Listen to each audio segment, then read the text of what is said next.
Kung yung 2025 budget ay punong-puno po ng insertion at corruption, sasabihin ko sa inyo, mas malala ang 2026 budget.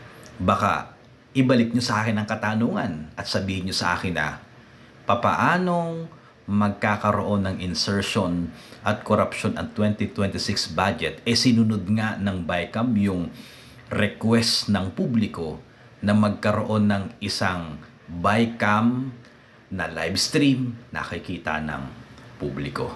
Ito po ang problema. Ano yung problema?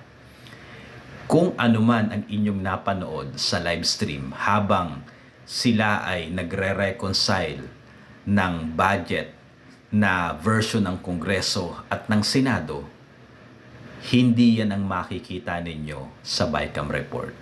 Bakit? Meron na ba kayong nakita na BICAM report ngayon? Meron na bang nakapost sa Budget Transparency Portal? Open na ba yan at publicly available ba ang BICAM report? Wala.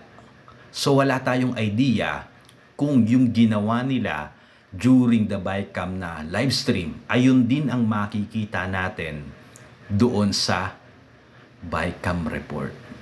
So therefore, kunwarian lang, sarsuela lang yung live stream. Pinakita lang sa inyo na kunwari ay nagtatalo-talo sila doon at hindi magkasundo-sundo.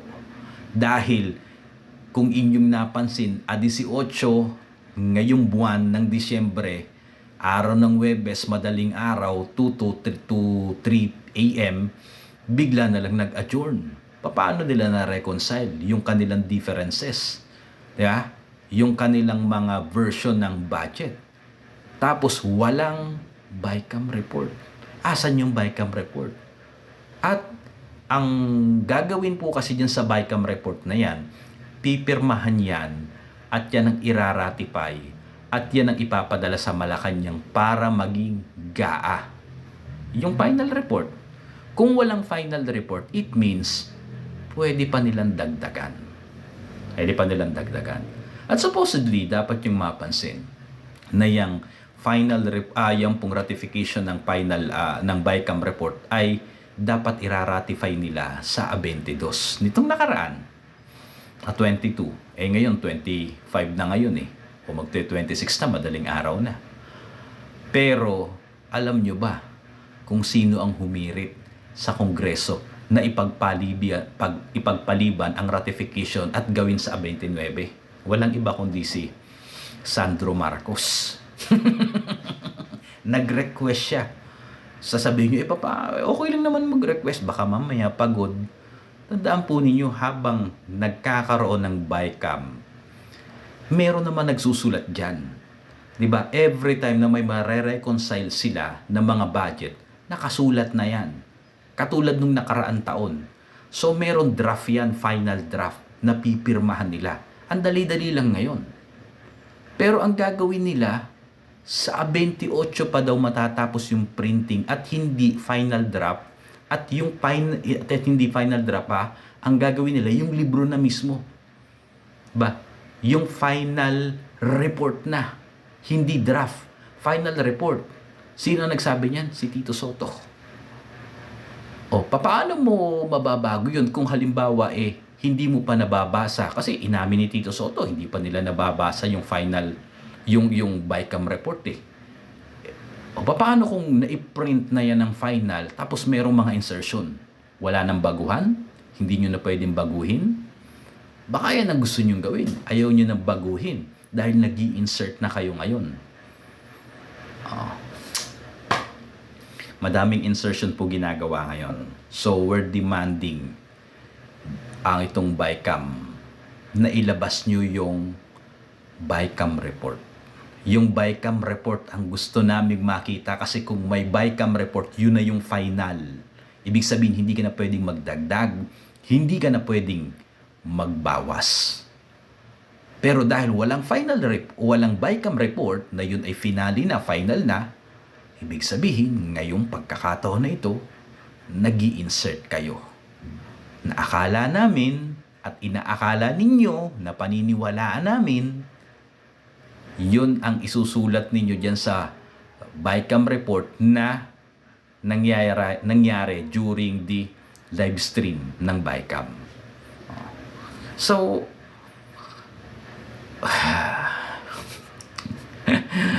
mas malala ito.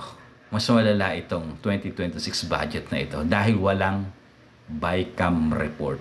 Ang gusto ni Tito Sotto ay pipirma na lang daw sila kapag may na-print na ng final. Kaya lang ito din puntos kasi dun eh. Ang puntos kasi dun is papaano mo pipirmahan yung final na BICAM report at nakaprint na ng maayos, hindi mo na pwedeng baguhin kung hindi mo pa binabasa. Di ba?